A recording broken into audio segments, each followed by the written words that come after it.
Hello. How are you? For those of you who don't know, I'm half Filipino and half Italian. My mom was born in the Philippines and came to the States in the early 80s. And my dad is a 63-year-old white man from Connecticut. But ethnically, he's fully Italian. He'll swear up and down that Italian cuisine is the best on earth, and if you were to take him to Little Italy in New York City, chances are he'd start speaking Italian. Or a very butchered version of it because he's terrible at Italian. In fact, the language itself somehow managed to scare him while he was trying to learn it because of how insane the grammar rules apparently are. So what happens when you take my dad and put him in the land of his ancestors? Having been to Italy before, I can answer this question with confidence. There's really not much change, to be honest. I know, very anticlimactic. But this was a whirlwind and kind of chaotic trip. Make a very long story short, a number of interesting things happened to us, one of which is the reason why I returned to YouTube on the 31st of July instead of the 24th like I originally planned. I tried to stick to my own schedule, I really did. I've made sure to double check all of my research this time because I still have nightmares from the time I accidentally called Amsterdam the capital of North Holland in the Netherlands when it was actually Haarlem, and I really would like to quit my part-time day job of taste testing stupid juice. But if you want to see the magic times I had on vacation, then welcome aboard. If you're so inclined, then make sure to like and subscribe. But regardless, strap your butts in. Let's get into it.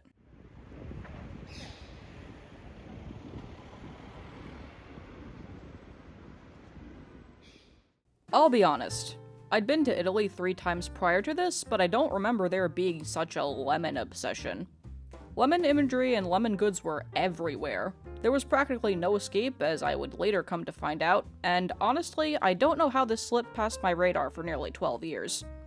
Anyway, it was on our first day in Rome that we discovered the joy of lemon soda, and after a spicy hot dinner, we walked over to the Spanish Steps, which was literally 5 minutes from our hotel. And then we got our exercise in. Totally helped that we had to walk up a huge hill to get back to our hotel. But hey, at least the tree is having a great time. We spent our second day at the Vatican. We'd been there before, but this time around my dad wanted to see the papal tombs. Of course, we did some touring around besides that, entering St. Peter's Basilica and taking a tour of the museum. Now I want to put it out there that it was lethally hot. The entire trip was lethally hot. I'm no stranger to Italian weather in July, but I'm sensitive to temperature, and if I didn't pack an umbrella with me, I almost certainly would have melted. Thank you for your service, umbrella. Anyhow, there's a lot that a museum situated in the world's smallest country has to offer. Something I thought was interesting is that as a country, the Vatican is a rather new entity, having only been granted independence from Italy in 1929. It's also the smallest country by population, with a 2023 estimate of 807 residents. If you ever find yourself here, you'll find, aside from the more well-known sites, Roman busts, mosaics, and the largest tub I have ever seen. Also, there was a strange sphere in the middle of this one courtyard. You're probably wondering what it's doing there. Don't worry, I have no clue either. We went back to the hotel shortly before evening, totally spent. At least I was. Again, gotta get that exercise in. Also, if you want to know just how bad my dad's Italian is, here you go! Hey Dad, you're on film. Hey, benvenuti a Roma, Pantheona, Longa Lina. Then again, it's not like mine is much better. But my dad wasn't joking. The lines to the Pantheon were halfway up the street. I'd been inside the Pantheon once before during my first trip to Rome, so a second look wasn't exactly needed. What we were really looking for was the Trevi Fountain. Of course, none of us fully remembered where it was, and for some reason our GPS services decided to not work. Sad times. My dad initially insisted up, down, left, right, and center that it was up the hill from where we were, but we just wound up getting lost instead. In the oppressive heat, so that was fun. Turns out the Trevi Fountain was actually down the hill, and after a quick lunch, we finally found it. Let us appreciate this wonderful view.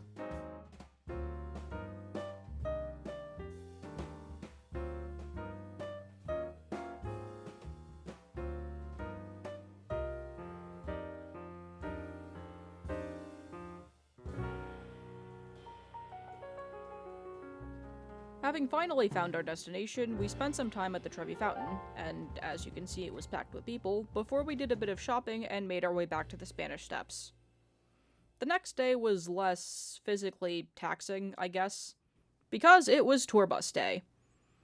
It was nice revisiting some sites and seeing others that I don't really remember visiting, including the Baths of Diocletian, which, as I later found out while editing, also houses the National Museum of Rome and also had a library at some point.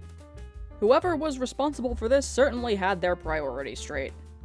We also revisited the Circus Maximus, where they were also setting up for some sort of musical event, as well as the Colosseum. Fortunately, we heard no reports of stupid idiots carving their names into the nearly 2,000-year-old walls, so all was well. Anyhow, it's time to appreciate some more of the sights.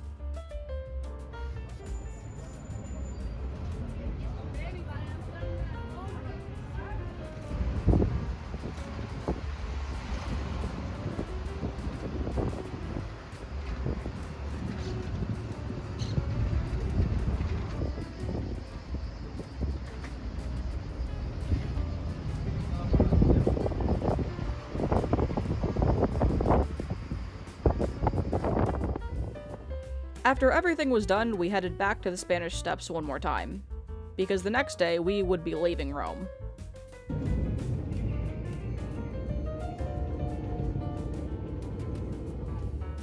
Now, you're probably wondering why this part of the vlog is called the Lemons. Hold on, I'm about to get to that. After a few days in Rome, we took the train to Naples, followed by an hour-long cab ride to Sorrento, a coastal town situated 160 feet above sea level facing the Bay of Naples with a very generous view of Mount Vesuvius. To be honest, the views are something else. Truly exquisite and no shortage of opportunities for a photo op. Now, sublime seaside views aside, who's ready to see the biggest lemons you'll probably ever see ever? Here you go! Enjoy your nightmares! Our first day in Sorrento was pretty chill. We explored the town, enjoyed the sights, and watched the people while having dinner. Well, okay, it was going great, until I got jump scared by an allergic reaction from a cookie. And the day was going great too, help! Things were better the next day, where we went on a tour of the Sorrento Peninsula. Welcome to Positano. Wait, no, wrong town. Welcome to Positano, a village on the Amalfi Coast on the other side of the Sorrento Peninsula from Sorrento. Positano has also been a holiday getaway since the days of the Roman Empire, and is where we got our morning coffee. We were a bit short on time before we had to go to our next destination, so I stopped near the beach for a couple of minutes to get some spicy shots. Our next stop was Amalfi. I've heard a lot about the Amalfi Coast, but since I was only here for an hour or so, I didn't get to see it in all its supposed glory. However, I did see this fountain.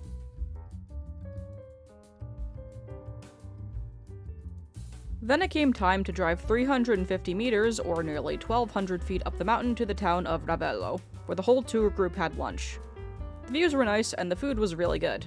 The only problem was my other sworn nemesis. The bees. Then we spent another hour in Ravello, where my mom spent all of our time gawking at the pottery and also the jewelry. Then it came time to return to Sorrento, which under most circumstances wouldn't have taken us an hour and a half, but that's just what happened. Apparently there was some sort of accident that held up traffic for miles, so that was probably the source of the monstrosity that was our traffic jam coming back. The next day was a little less hectic and more boat-tastic, because that was the day we went to Capri. For those who don't know, Capri is an island situated in the Tyrrhenian Sea. The main town that is located on the island shares the same name. In 27 CE, the Roman Emperor Tiberius permanently moved to Capri and ran the empire from the island until his death 10 years later. Today, the island has a number of important sites, including the Blue Grotto and the Gardens of Augustus, but we just stayed in the main town. We visited a number of shops, including a linen store which we probably spent more than an hour in, a restaurant that offered us a soda-like drink straight out of a lemon, and shortly after eating, we were visited by the Seagull of Judgment. Don't worry, we passed the vibe check. After a couple more hours of suffering under the intense heat, we left Capri and decided to spend some time at a place I was very excited to check out. The beach. I'd been looking forward to spending time at the beach for weeks, and I was not disappointed. But I couldn't stay too long because we had other things to do, and we had another tour the next day.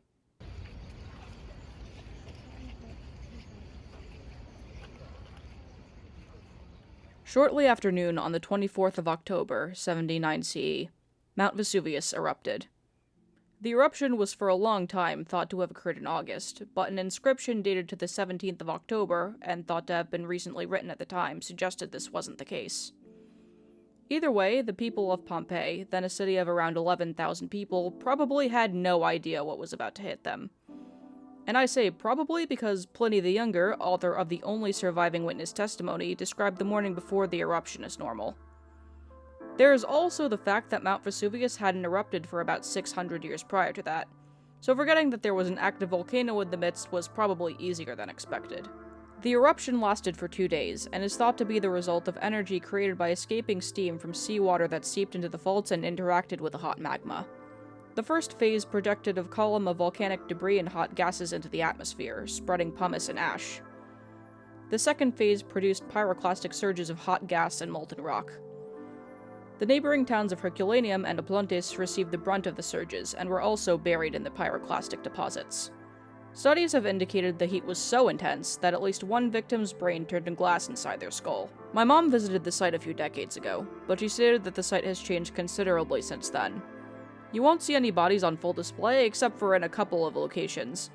Instead, you'll find preserved stores, bakeries, and higher-class homes, among other things. And, of course, you'll see Mount Vesuvius off in the distance. We returned to Sorrento in the afternoon and spent some time cooling off in the sea. Except for my dad who took a nap, but that's besides the point. The next day, we embarked on a 3-hour train ride to Florence. We've stayed here once before, so the sites weren't exactly on our priority list. But there was a lot of shopping to be had. And live music. It was weirdly nostalgic being in Florence again, and it was still hot.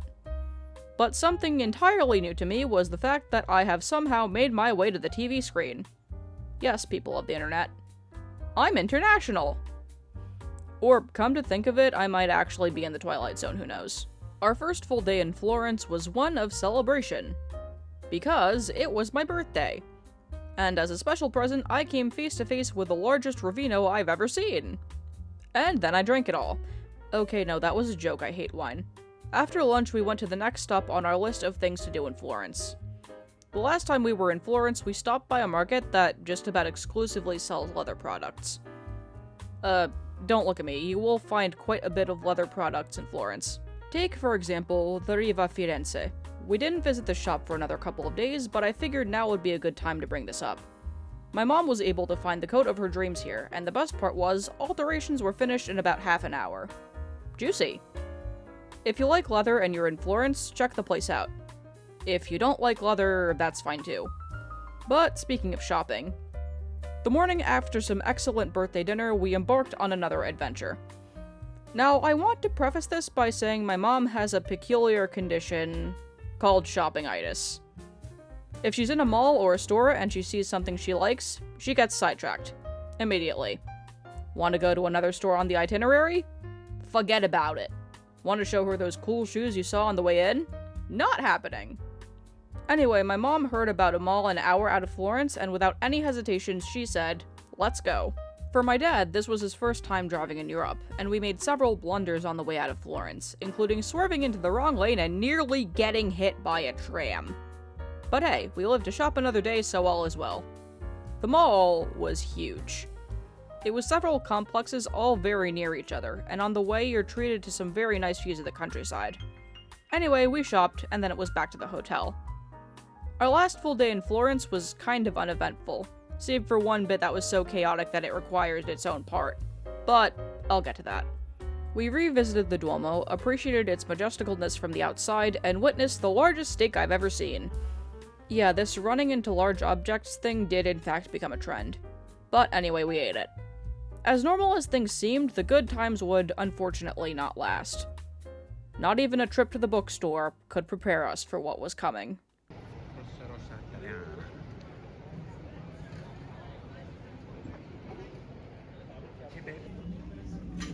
We were intending to leave our Roman holiday on a Saturday to return home.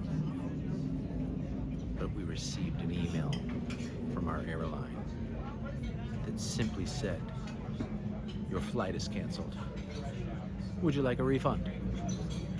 I said, "Yes, I prefer to swim across the Atlantic from Europe back to the United States, I figured I would set a world record. Alas, here we are held hostage in Rome for the weekend. You can only get flights on a Monday. Hopefully, that flight will not be canceled. Wish us luck. Wish us luck. Yes, you heard that correctly. Our flight was canceled. After nearly 2 weeks of anxiously watching our flight back home, it's complicated. We got, inarguably, the worst possible news. Yes, there are worse places to be stuck in, but let's just say I do not like having a wrench thrown in my plans. At all. So it went down as one would expect. Confusion. Chaos. Really hot weather. Staring into the risotto of truth. 29 existential crises at the same time. We only booked our hotel in Rome for 1 night, and after 3 hours of back and forth, we couldn't secure accommodations for 2 more nights. Things seemed... I don't want to say hopeless, but it was overwhelming and not in a good way. Fortunately, we were able to get another hotel thanks to the folks at San Firenze Suites and Spa. If you want helpful staff and updated, quiet rooms at the heart of Florence and a hotel that's near all of the major destinations in the city, consider booking your next trip here. Please sponsor me. Even though we had a hotel, the mood going back to Rome was less than perfect. But we tried, or at least I tried, not to have another existential crisis. Paint me like one of your French girls, Jack. So, what did we do in the days before our new flight home? Everything we wanted to do was out of the way, and we were also a few days away from a heat wave that was about to make the already crap weather even worse, so we didn't do much. Just looked around, ate some food, and waited for the day. The day when we finally went back. Yes, the catastrophe only lasted 2 days. But when I say it felt like 2 weeks, I mean that. It's been nearly a month since my return home, but it feels like we've never left Italy. Some days, I wonder if the flying spaghetti monster has finally come for me. So, people of YouTube, what did we learn? 1. Italy in July is hot. 2. Expect the unexpected. 3. Spaghetti. 4. I don't know the rest. But I'm glad I was able to get out of the house. Anyway, that's going to do it for this video. If you like this vlog and want more stuff from me, make sure to like and subscribe. I post new videos every other Monday, usually art, but once in a while I'll talk about other things. And, hey, wait. Come to think of it, there is another good thing to come out of this trip. Despite the nightmare that was the last few days of the trip, I still managed to escape without seeing the A sign that plagued me in Toronto and Amsterdam. Life is truly oh, son of a bit!